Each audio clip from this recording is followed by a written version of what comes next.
વડોદરા શહેર પીસીબીએ ઇંગ્લિશ દારૂની ડિલિવરી કરવા જતા ઇસમને ડસ્ટર ગાડી સાથે ઝડપી પાડી કાયદેસરની કાર્યવાહી હાથ ધરી છે.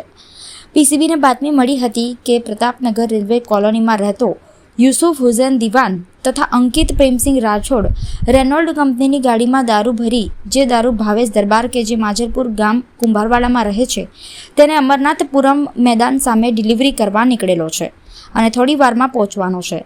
જે બાતમી આધારે પીસીબીએ માહિતીવાળી જગ્યાએ રેડ કરી એક ઇસમ સાથે ગાડી પકડી પાડી હતી. માજરપુર પોલીસ મથકે પ્રોહિબિશન એક્ટ અન્વયે ગુનો રજીસ્ટર કરાવી કાયદેસરની કાર્યવાહી કરવામાં આવેલ છે. પોલીસે યુસુફ દિવાનની ધરપકડ કરી છે, જ્યારે અંકિત રાઠોડ, કરણગીરી તથા ભાવેશ દરબારને વોન્ટેડ જાહેર કર્યો છે.